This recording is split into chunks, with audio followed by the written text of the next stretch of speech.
दोस्तों कलाम arts classes के YouTube channel में आप सभी का स्वागत है। तो हम लोगों ने इतिहास किताब के 3 चैप्टर तक बात कर लिया था, 3 चैप्टर के वस्तुनिष्ठ प्रश्न तक।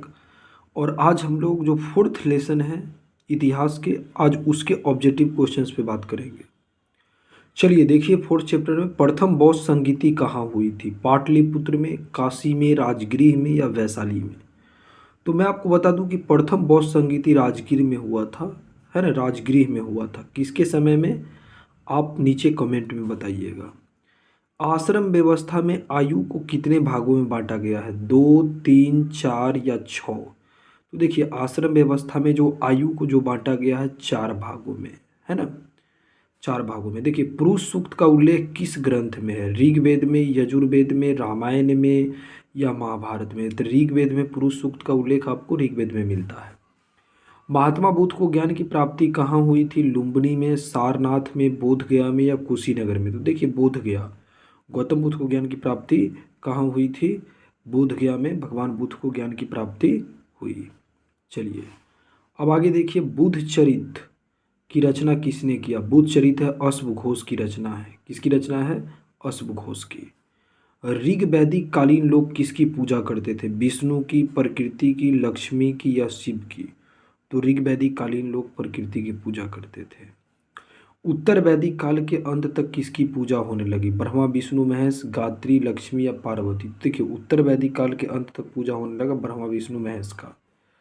संलेखन यानी कि काया कलेश द्वारा मृत्यु का विधान किस धर्म में है? जैन धर्म में है। संलेखन या संथार बोलते हैं। अपार सुंदर मूर्ति एवं नंदन का संबंध किस धर्म से है? बौद्ध धर्म, जैन धर्म, शैव धर्म और वैष्णव धर्म? तो शैव धर्म से है। अब आगे देखिए, बाण भट्ट ने कादम्बरी ग्रंथ में किस संप्रदाय का उल्लेख किया? काश्मीर शैव, काश्मीर शैव पर से आप देखिए आगे क्या है, लिंगायत, कपालिक या पाशुपत? तो इसका मतलब जो पाशुपत संप्रदाय का उल्लेख किया है, 10 का डी होगा।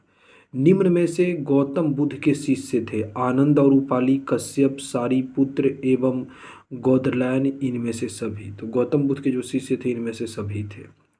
नाथ मुनि का संबंध किससे है? जैन धर्म से, बौद्ध धर्म से, शैव धर्म से या वैष्णव धर्म से? तो नाथ मुनि का जो संबंध है वो मैं आपको बता दूँ, नाथ मुनि वैष्णव धर्म से। नाथ मुनि जो आते हैं जो किस धर्म में आते हैं? वैष्णव धर्म में। आगे, वीर शैव यानी कि लिंगायत आंदोलन के जनक कौन है? तो बाशवन्ना है। 13 का सी हो जाएगा। देखिए धर्म ग्रंथ सुत पिटक किस धर्म से संबंधित है? सुत पिटक जो है जो बौद्ध धर्म से। सांची मध्य प्रदेश के किस जिला में स्थित है? तो सांची मध्य प्रदेश के रायसेन जिला में स्थित है। 15 का बी मैंने आपको बताया था। कुंडलवन काश्मीर में चतुर्थ बौद्ध संगीति किसके शासन काल में हुआ? तो चतुर्थ बौद्ध संगीति कनिष्क के काल में हुआ। तो 16 का बी हो जाएगा। 17 पुराणों की संख्या कितनी है? पुराणों की संख्या 18 है। तो 17 का बी होगा। देखिए प्राचीन भारत में धम्म की शुरुआत किस शासक ने किया? अशोक ने किया। 18 का सी। वेदों की संख्या कितनी है? तो वेदों की संख्या 4 है, 4 होगा। महावीर स्वामी के पुत्री अनुजा प्रियदर्शनी का विवाह किससे हुआ था? मतलब महावीर स्वामी के दामाद कौन थे? तो मैंने आपको बताया था कि जमाली, जमाली जो था, जमाली महावीर स्वामी का क्या था? दामाद था महावीर स्वामी का। देखिए दोस्तों अब आगे, कालिदास, भभूति, सुबंध एवं बाण भट्ट आदि किस धर्म के अनुयायी थे? बौद्ध धर्म, जैन धर्म, शैव धर्म और वैष्णव धर्म? तो इसका हो जाएगा ये सब शैव धर्म के थे।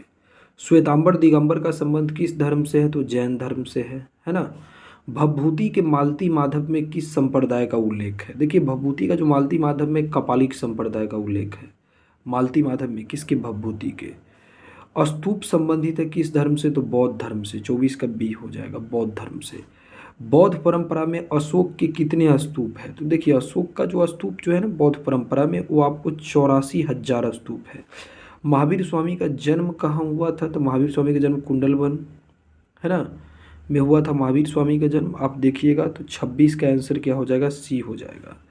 अब देखिए वैशाली के कुंडग्राम में एक बुद्ध का बचपन का क्या नाम था? तो गौतम बुद्ध के बचपन का नाम सिद्धार्थ था। 27 का बी हो जाएगा, है ना। महावीर ने पार्श्वनाथ के सिद्धांत में कौन सा नया सिद्धांत जोड़ा? बहुत पूछा जाता है, ब्रह्मचर्य। चतुर्थ बौद्ध संगीति किस शासक के काल में हुआ? तो कनिष्क के समय में हुआ, कुंडलवन काश्मीर में। हिनयान पुस्तकें किस भाषा में है?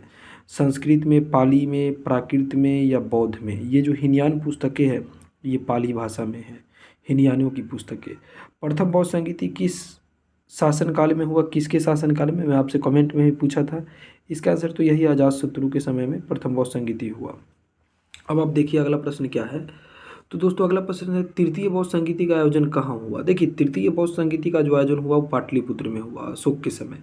हीनयान एवं महायान संप्रदाय किस धर्म से संबंधित है। हीनयान महायान संप्रदाय आप जानते हैं बौद्ध धर्म से संबंधित है। महात्मा बुद्ध का जन्म स्थान कहाँ है। बोध गया, कपिल वस्तु, तो कपिल वस्तु होगा ना। गौतम बुद्ध का जन्म कहाँ हुआ था, कपिल वस्तु में हुआ था। तो इसका आंसर क्या हो जाएगा, डी हो जाएगा। जैन धर्म के 24वें तीर्थंकर कौन थे। तो जैन धर्म के जो 24वें तीर्थंकर थे महावीर स्वामी थे। त्रिपिटक साहित्य किस धर्म से संबंधित है। तो बौद्ध धर्म से संबंधित है। प्राचीन भारत का विश्व प्रसिद्ध विश्वविद्यालय कहाँ स्थित है। प्राचीन भारत का विश्व प्रसिद्ध विश्वविद्यालय कौन है, आप बताइएगा। वल्लभी है, पाटलिपुत्र है, या पाटलिपुत्र पर से आप देखिएगा सांची है, या सांची पर से आपको दिखेगा नालंदा। तो नालंदा विश्वविद्यालय है, गुप्त काल में स्थापित हुआ, कुमार गुप्त ने इसकी स्थापना किया। गौतम बुद्ध का जन्म कब हुआ था। देखिए गौतम बुद्ध का जन्म 463 ईसा पूर्व, 468 ईसा पूर्व, 563 ईसा पूर्व या 540 ईसा पूर्व। तो गौतम बुद्ध का जो जन्म हुआ था 563 ईसा पूर्व हुआ।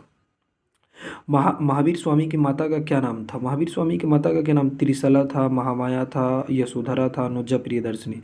तो महावीर स्वामी की माता का नाम त्रिशला था। क्या हो जाएगा इसकी माता का नाम, त्रिशला।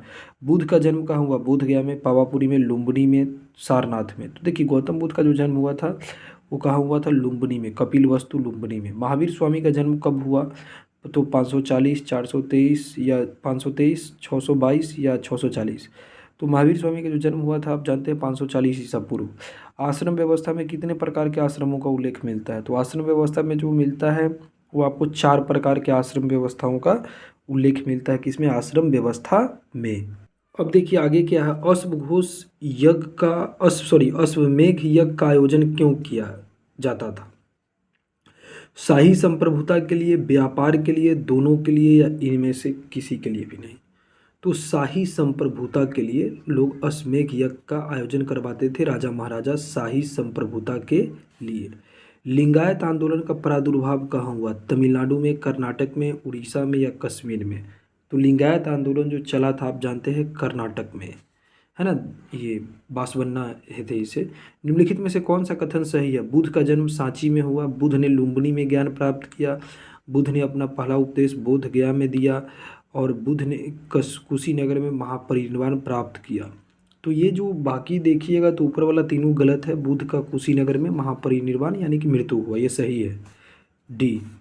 निम्नलिखित में से किस शासक ने सांची स्तूप के संरक्षण का कार्य किया। रुखसार बेगम ने, सुल्तान जहाँ बेगम ने, रोशनारा बेगम ने, रोशनारा या शाहजहाँ बेगम ने।